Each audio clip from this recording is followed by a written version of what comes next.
Hey everyone, welcome back to the channel. Today I've got a really disturbing story sent in by one of you about a VR device that turns your inner, hateful thoughts into reality. It's got some seriously unsettling moments, so just a heads up, the topics of this story are extremely sensitive. Let's dive in. I've never told anyone this before. Not like this. Not in the messy, broken way that it really happened.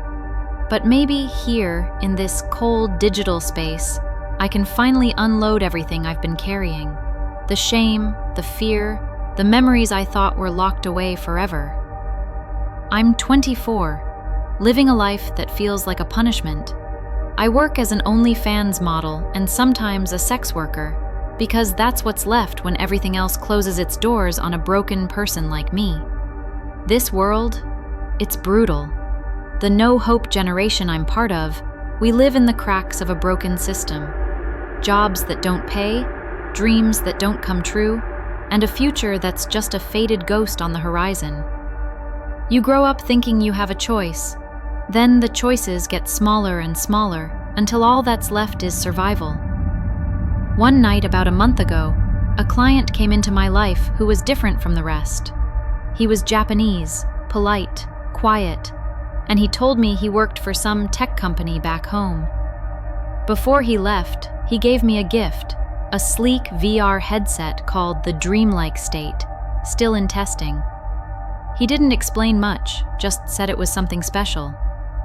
I was curious, desperate for anything that might take me out of this gray mess I live in. When I put it on, I didn't expect what came next. The device didn't just simulate a dream. It forced me inside my own mind. Every corner, every shadow, every buried negative thought turned into a living nightmare. And it wasn't selective. The darkness I've tried to hide away, the hateful thoughts I fight every day, the trauma I thought I had forgotten, it all came flooding back with brutal clarity. The first nightmare was the worst.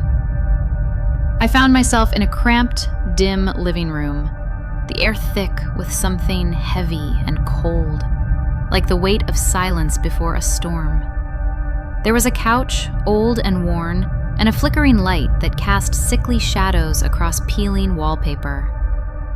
And then I saw him, my father, or what I remember of him.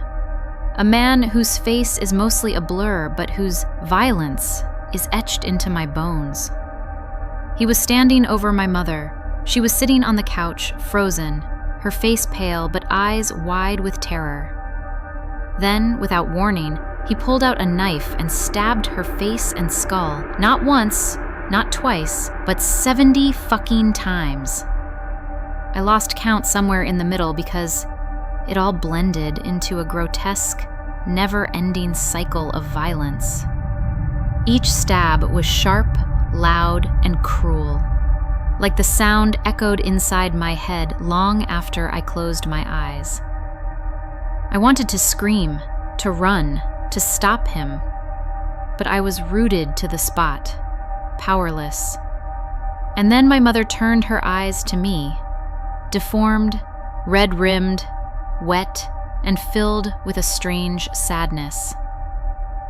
"I know that you're alone," she whispered, voice barely heard, like a ghost carried on a dying wind.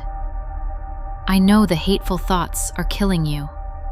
Sometimes you just need a mother." Her words weren't comforting. They were like a knife themselves, cutting deeper than the wounds on her face. It was as if she was speaking to the broken, scared little girl I got to be. I reached out to her, but the nightmare shifted. Next, I was somewhere else, a fogged-over memory that felt both distant and unbearably close. I was a child again, sitting alone in a cold room, the walls closing in. The window was cracked open, letting in a faint, icy breeze that whispered things I couldn't understand. My father was there too, but he wasn't himself. His face was twisted in anger and confusion. He yelled at me for things I couldn't comprehend, calling me names that made me shrink smaller and smaller inside myself. I remember wanting to disappear, to melt into the floor and never come back. The room was filled with shadows that stretched like claws, reaching for me, pulling me deeper into that awful place where no one could save me. And then there was silence. Thick, crushing silence, broken only by the soft, mournful hum of a lullaby. It was my mother's voice, faint but steady, trying to soothe me through the nightmare. "Sometimes," she said softly, "the world is cruel because it forgets how to love. But you are not forgotten." The VR kept dragging me deeper, showing me fragments of my past I'd tried to forget. Another memory was of my mother's funeral. The cold stone, the people whispering, the hollow ache of loss that no child should carry alone. Living in this world where every day is a fight to keep going, where people like me are pushed to the edges, ignored, judged, discarded, it's hard not to let the hateful thoughts win. I'm tired of pretending, tired of smiling when I want to scream, tired of feeling like I'm drowning in a sea of broken dreams. The dreamlike state device didn't just show me these nightmares, it made me live them. Every moment was so vivid, so visceral, that when I took the headset off, I was shaking, gasping for breath like I'd been underwater too long. And the worst part? The line between the nightmare and reality started to blur. Sometimes I'd catch a glimpse of my mother's face in the mirror, or hear her voice when the apartment was silent. Sometimes the hateful thoughts whispered louder, like a cruel echo from inside the device. I don't know if the dreamlike state was some twisted experiment or a glimpse into something beyond understanding.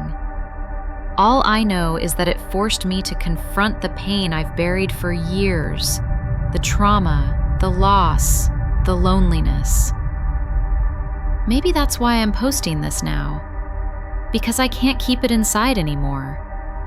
Because maybe, just maybe, someone out there understands what it's like to be trapped in your own mind, to fight the ghosts that haunt you.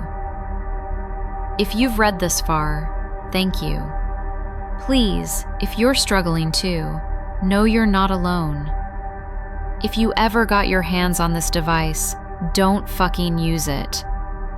I don't think us broken people are the target audience for it.